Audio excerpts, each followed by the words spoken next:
جب نظر پاک ہو جاتی ہے تو پھر دل پاک ہو جاتا ہے۔ 40 دن تک جو شخص اپنی نگاہ کو مکمل پاک کر لے تو اس کو نماز کا حظ آنا شروع ہو جاتا ہے، اس کا سرور آنا شروع ہو جاتا ہے، اس کی کیفیت آنی نصیب۔ 40 دن بڑے نہیں ہوتے،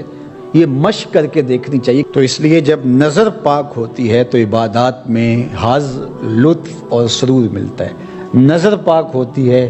تو پھر خیال بھی پاکیزہ ہوتے ہیں، نظر پاک ہوتی ہے تو پھر سوچیں بھی مثبت آتی ہیں۔ وَقُلْ لِلْمُؤْمِنَاتِ، اور اے حبیب اہل ایمان عورتوں سے فرمائیے، انہیں حکم دیجئے، یغضضن من ابصارہن، کہ وہ بھی اپنی نظروں کو نیچے رکھیں، اپنی نظروں کی حفاظت کریں۔ مرد تو اپنی نظر کی حفاظت کرے، اور اس کے لیے ایک طرح سے آسان بھی ہے کہ عورت پردہ کرتی ہے تو جو عورت نہیں پردہ کرتی وہاں اس کو کنٹرول کرنا پڑے گا، لیکن مرد کے چہرے پہ پردہ تو نہیں ہوتا، تو عورت تو پھر اپنی نظر کو زیادہ محفوظ رکھنا پڑے گا۔ حضرت ام سلمہ رضی اللہ تعالی عنہا فرماتی ہیں کہ حضرت میمونہ رضی اللہ تعالی عنہا زوجہ رسول موجود تھی میرے ساتھ، یہ دونوں ازواج موجود تھیں کہ حضرت عبداللہ ابن ام مکتوم تشریف لائے اور یہ نابینا تھے، تو انہوں نے پردے کا اہتمام نہیں کیا، تو حضور نے ارشاد فرمایا کہ تم نے پردہ کیوں نہیں کیا، پردہ کرو۔ تو انہوں نے آگے سے کہا حضور یہ تو نابینا ہیں، فرمایا تم نابینا تو نہیں ہو۔ وَيَحْفَظْنَ فُرُوجَهُنَّ، اور اپنی پارسائی کی حفاظت کریں، اپنی آبرو کا پہرا دیں۔ عورت کے لیے بہترین عمل اور بہترین وظیفہ اور بہترین عبادت اپنی آبرو کو بچانا اور آبرو کی حفاظت کرنا ہے۔ وَلَا يُبْدِينَ زِينَتَهُنَّ، اور اپنی زینت کو ظاہر نہ کریں، إِلَّا لِبُعُولَتِهِنَّ، مگر اپنے شوہروں کے لیے۔ یہاں تک ارشاد فرمایا، یہ حدیث رسول ہو تو شاید کوئی جدید مفکر کہہ دے کہ یہ ضعیف ہے، یہ قرآن ہے، سنیے ذرا۔ وَلَا يَضْرِبْنَ بِأَرْجُلِهِنَّ لِيُعْلَمَ مَا يُخْفِينَ مِنْ زِينَتِهِنَّ، عورت اپنے گھر کی 4 دیواری میں اتنے زور سے قدم نہ رکھے کہ اس کے پاؤں میں پڑی ہوئی پازیب کی آواز گلی میں گزرتے ہوئے غیر مرد کے کانوں تک پہنچے۔ یہ قرآن ہے، حالانکہ گلی سے گزرتے ہوئے مرد کو کیا پتا کہ جس کے پاؤں میں پڑے ہوئے پازیب کی چھنکار کی آواز باہر آ رہی ہے وہ بوڑھی خاتون ہے یا 7 سال کی بچی ہے، اسے تو نہیں پتا، اور اس کو بھی نہیں پتا کہ باہر کوئی گزر رہا ہے یا گلی خالی ہے یا کوئی بوڑھا گزر رہا ہے یا کوئی بچے گزر رہے ہیں،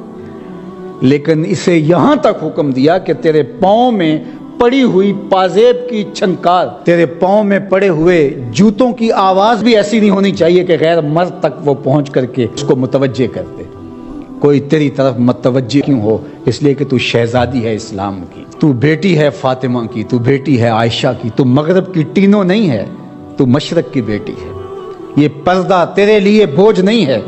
یہ پردہ تیری آبرو کا پہرا ہے۔ اللہ کے محبوب نے ارشاد فرمایا کہ جو اپنے 2 جبڑوں کے درمیان یعنی زبان اور 2 ٹانگوں کے درمیان پارسائی کی جگہ ان 2 چیزوں کی مجھے ضمانت دے دے، میں محمد انہیں جنت کی ضمانت دیتا ہوں صلی اللہ علیہ وآلہ وسلم۔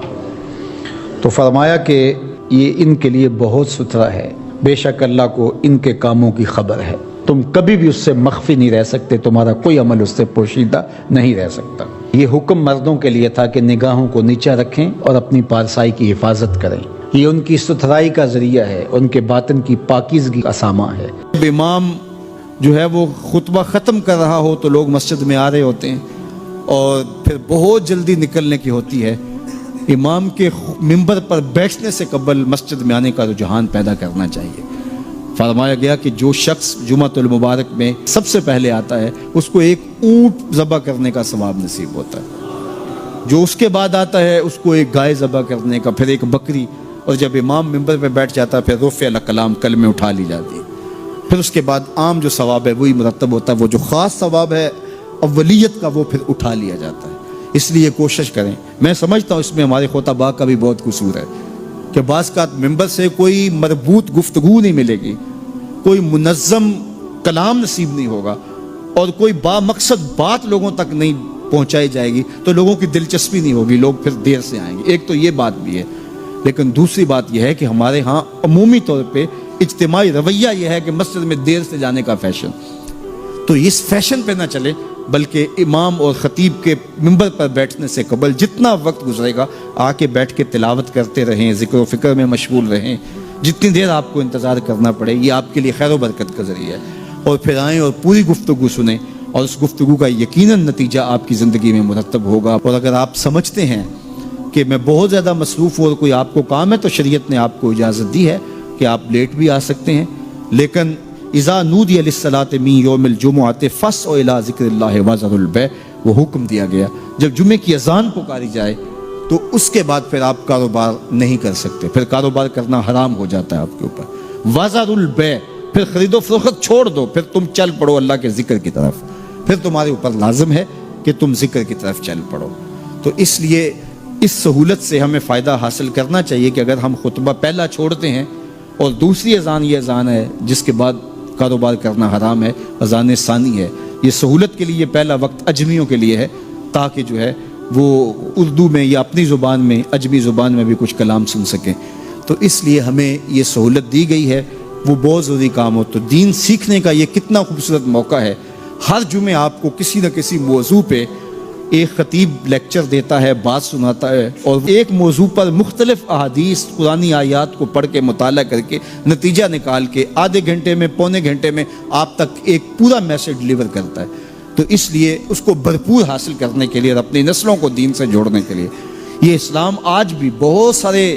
مشقتیں اور بہت ساری سازشوں کے باوجود یہ قائم ہے، اس لیے کہ اس نے خوبصورت ہمیں نظم دیا ہے۔ محلے کی سطح پہ 5 گانا نماز ہے، علاقے کی سطح پہ جمعہ ہے، سالانہ شہر کی سطح پر 2 عید کے اجتماع ہیں، اور عالمی سطح پہ حج کا اجتماع ہے۔ تو یہ ایک نظم ہے جو ہمیں دیا گیا اور یہ ہمیں جوڑے رکھتا ہے اور یہ ہماری وحدت کی علامت ہے۔ اللہ تعالی ہمیں 5 گانا نماز کی توفیق عطا فرمائے اور اہتمام کے ساتھ نماز جمعہ کی توفیق عطا۔ ایک حدیث میں آتا ہے جس نے 3 جمعے بغیر کسی عذر کے ترک کر دیے اس کے دل پر نفاق کی مہر لگا دی جاتی ہے۔ اللہ ہمیں محفوظ فرمائے۔ وآخر دعوانا